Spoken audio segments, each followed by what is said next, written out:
તારકાસુર નામનો એક અસુર એ પ્રગટ થયો છે. બહુ ભયંકર અસુરી વૃત્તિનો અધર્મ વ્યાપી ગયો પૂરા જગતમાં. ભ્રષ્ટાચાર, પાપાચાર, દુરાચાર, આખું જગત ત્રાહિમામ થઈ ગયું.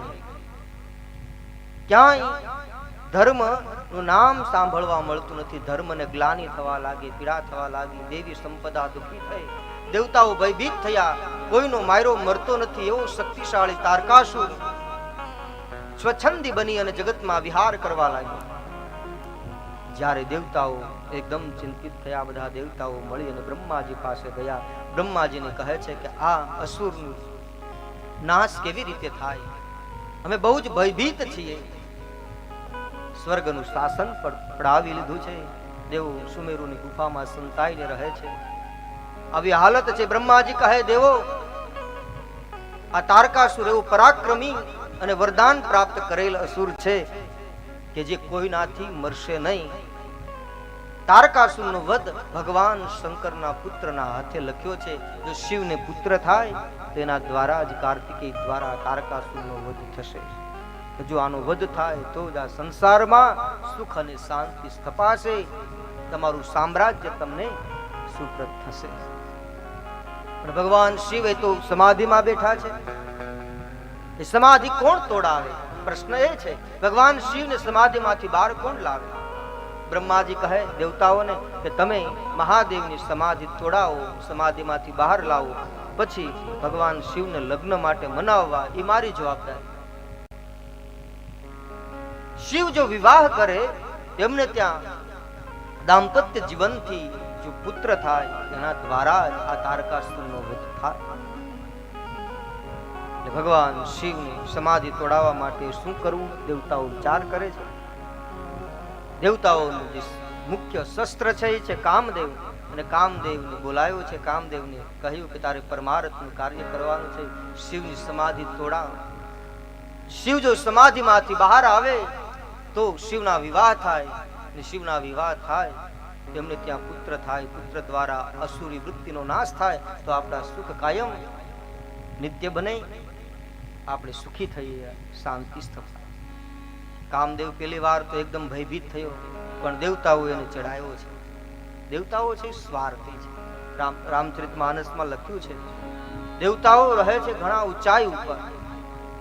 ઉચ્ચ નિવાસ નીચી કરતૂતી. નિવાસ ઘણો ઊંચો છે પણ કરતૂત ઘણા નીચા છે. ગીધ ઘણી ઊંચાઈ ઉપર આકાશમાં ઉડે છે, પણ એની દ્રષ્ટિ નીચે ધરતી પર પડેલા માંસના ટુકડા ઉપર હોય છે. એમ ઘણા લોકો સમાજમાં ઘણી ઊંચાઈ ઉપર પદ પ્રતિષ્ઠા ઉપર બેઠા હોય છે, પણ એની દ્રષ્ટિ ઘણી નીચે હોય છે. દેવતાઓ સ્વાર્થી છે. પોતાનો સ્વાર્થ સાધવા માટે કામદેવને તૈયાર કર્યો. કામદેવ એ દેવતાઓનું કાર્ય કરવા માટે પોતાની મંડળી સાથે કૈલાસમાં ઉતર્યો છે. અપ્સરાઓ, ગંધર્વો, કિન્નરો જે નૃત્ય ગાન કરે છે, કુદુંબી વાગે છે, મધુર મધુર જે સંગીત શરણાઈના સુર સંભળાઈ રહ્યા છે. વસંત ઋતુનું આગમન થયું છે. કામદેવ જ્યાં ઉતર્યો, ધરતી પર જ્યાં પગ મૂક્યો, ત્યાં એક છંદની અંદર ગૌસ્વામી તુલસીદાસજી બાબાએ એનું વર્ણન કર્યું. એ કામનો કેવો પ્રકોપ આ જગત ઉપર ફેલાણો. ભય કામ બસ જોગી તાપસ પાવરન કી કો કહે. એવો કામનો પ્રકોપ આખા જગત ઉપર ફેલાઈ ગયો. કામે જ્યાં પ્રવેશ કર્યો, વસંત ઋતુનું નિર્માણ થઈ ગયું. જ્યાં જોવે ત્યાં કામ ફેલાઈ ગયો. જે યોગીઓ નિત્ય ભગવાનનું ધ્યાન ધરતા હતા, જેને રામ દેખાતો હતો, એને કામ દેખાવા લાગ્યું. આ ઈશ્વરની રચના કેવી છે વિચાર કરો. કામનો પ્રકોપ કેવો કે જડ ચેતન ઉપર તો થયો, પણ જડ ઉપર પણ કામનો અસર થઈ છે. ભય કામ બસ જોગી તાપસ પાવરન કી કો કહે. દેખઈ ચરાચર નારીમય જે બ્રહ્મમય દેખત રહે. અબલા ત્રિલોકઈ પુરુષમય જગ પુરુષ સબ અબલા વહી. દંડ ભરી બ્રહ્માંડ ભીતર કામ કુટ ગોચિત કરે. ભય કામ બસ જોગી તાપસ પાવરન કી કો કહે. દેખઈ ચરાચર નારીમય જે બ્રહ્મમય દેખત રહે. અબલા ત્રિલોકઈ જગ પુરુષ સબ અબલામય દંડ ભરી બ્રહ્માંડ ભીતર કામ કૃત કો અયમ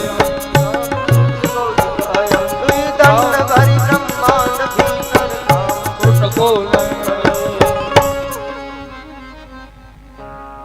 काम बस जो बीस तापस पावरन की को कहे देख चराचर नारीमय जय ब्रह्ममय देखत रहे अबला बिलो कही पुरुष सब अबलामयम दुय दंड भरी ब्रह्मांड भीतर काम कृत को अयम आखું જગતમાં કામ વ્યાપી ગયું પ્રકૃતિ અસ્તિત્વ ઉપર જેનો અસર થાય કામની એ તો રામ જેને બચાવે એ જ બચી શકે બાકી બહુ જ મુશ્કેલ છે કઠિન છે કામનો તાંડવ આ સૃષ્ટિ ઉપર રચાઈ ગયો ત્યારે તુલસીદાસજી એવું લખીને આપ્યું ધરીને કાહુ ધીર સબકે મન મનસીજ હરે મનસીજ એટલે કામદેવ જે પોતાના મનને હરનારો છે એ મનસીજ કામદેવે બધાના મનને હરી લીધા તો શું એ સમયે કોઈ જીતેન્દ્રિય મહાપુરુષ કોઈ એવો વીર પુરુષ એવો બ્રહ્મચારી કોઈ બચ્યો નહીં હોય પછી એમ કહેવાય છે સંતોનો મત છે આ દોહાની અડધી પંક્તિ લખી અને પછી તુલસીદાસ જે કલમ મૂકી દીધી 3 દિવસ સુધી રામાયણ લખાવાનું બંધ રહ્યું પછી હનુમાનજી કલમ ઉઠાવી અને અડધો દોહો પૂરો કર્યો પંક્તિ પૂરી કરી તુલસીદાસજીને કહ્યું બાબા તમે સાચા છો કે ધરીને કાહુ ધીર કોઈ ધીરજ ન રાખી શક્યું ધરીને કાહુ ધીર સબકે મન મન સિજ હરે પણ જે રાખે રઘુવીર તે ઉબરે તે હિ કાલ વહું જેણે મારા રામે બચાવ્યા એટલા બચી શક્યા બાકી બધા જ કામના પ્રકોપમાં બધા તણાઈ ગયા એ પ્રવાહમાં રામ બચાવે તો જ બચી શકે બાકી બહુ મુશ્કેલ